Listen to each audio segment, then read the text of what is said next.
That's right. I started this video with a plan to make some comparisons, which I did and we will discuss. But then I wrapped the video with an unexpected ending and a beautiful, beautiful reminder. So first, let's talk about the comparison. I was curious about what the whole iconic Leica pop is about, right? Now I know a big part of this is the lens, but is it also the camera body? Or is it all the lens?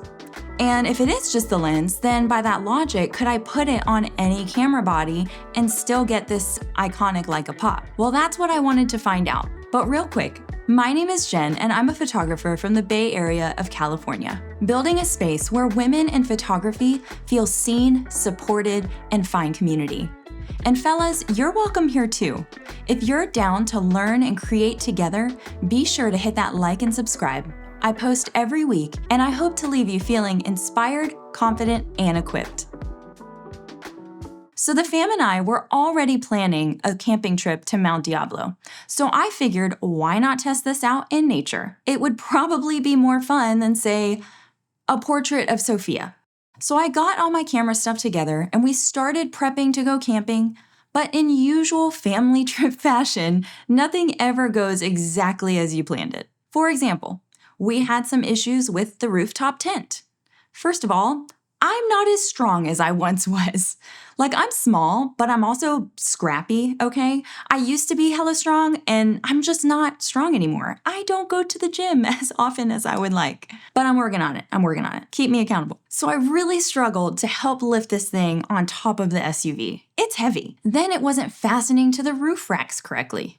Poor Dave had quite the forearm workout, tightening things down. But good news, we got some new hardware and that'll help us next time we go camping. But rest assured, we got it on. So we finish up packing, we load up the car, and we get on the road and we head to Mount Diablo. And just as we pull into the park, we noticed that they upped the fire danger warning. You know, the thing where you enter the park and it tells you the risk of potential danger of starting a wildfire? Yeah, well, that literally got up to high that morning. So now I'm from Virginia, and I know there's a lot of regulation and rules to keep people safe with each of these danger zones, right? But if you're like me, you don't necessarily know what all of those are for each level. So let me tell you, it means that the day before, when we went and got firewood to make a wood bonfire, you know, for hot dogs and s'mores, you can't do that anymore. Wood fires are not allowed when the warning is high. Only charcoal and propane are allowed. I think it has to do with the potential for sparks and embers potentially causing a wildfire, which totally makes sense. So now we've got a bunch of hot dogs and s'mores that we can't make because we brought firewood. So we go up to the campsite, and as soon as we get up there, Dave drives back down the mountain to get some charcoal. Because again, charcoal and propane are allowed, just not wood, which is fine. And hear me out, we want to be safe. We were more than happy to drive down and grab, some charcoal. We don't want to cause any wildfires. We are more than happy to do that. It's just our plans changed, It never goes as you plan.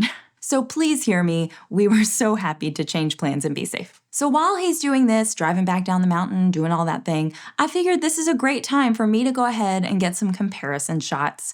Because, I want to be present with the family. I want to do the fun camping things and do the s'mores and the hot dogs and all that fun stuff. So I went ahead and just got my comparison shooting out of the way. I grabbed the Sony a7R5, I get out the Sony 50 and a Leica 50, and I start shooting. And just so I wouldn't have to change the lenses so many times, I decided to just take 5 at a time and then switch lenses after those 5, and then go back around, get all those same photos with similar compositions. Again, just because I didn't want to have to take the lens on and off every time I took a photo.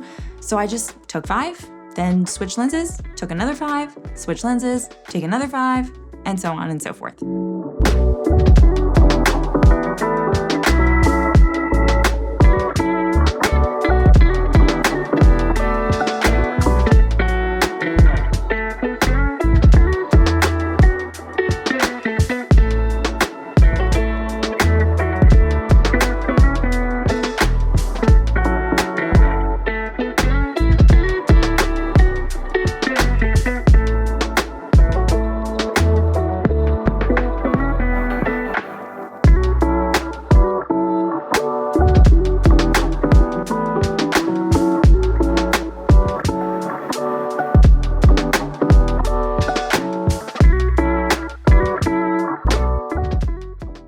Hindsight 2020, I should have also brought the Leica M11 camera body to compare as a baseline for the Leica Pop and, compared all three together.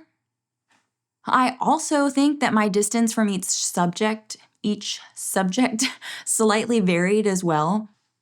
So you win some and you learn some. But judging these photos next to other photos I've gotten with a full Leica setup, I don't think the lens alone gets you there. I actually found myself preferring the native Sony lenses on the Sony. So if you're a Sony shooter and you've thought about trying out a Leica lens on your Sony, hopefully seeing some of these images side by side was helpful and interesting to you. I might need to do this comparison again when I'm less flustered, but just from this comparison alone, I'm probably going to keep the Sony system together and the Leica system together, but that's just me. You have to follow your own heart on this one. So after some time shooting and some tasty hot dogs over charcoal, we raced down to an overlook to catch the sunset, and it was magical. I did not realize just how cool this spot was. And it all happened so fast. I immediately grabbed the Sony, which still had the Sony lens on it. And at the end of the day, the best camera is the one you have on you. It was amazing. Every scene changed in seconds. And just watch this progression.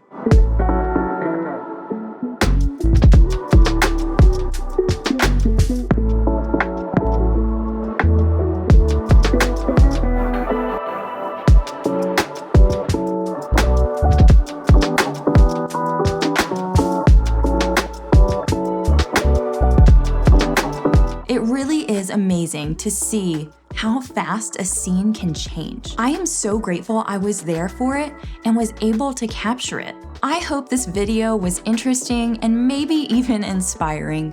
I started this video with an idea to compare lenses, but at the end of the day, this whole experience just goes to show that the best camera and the best lenses are the ones that you have with you. So work with what you have and have fun. Until next time, much love.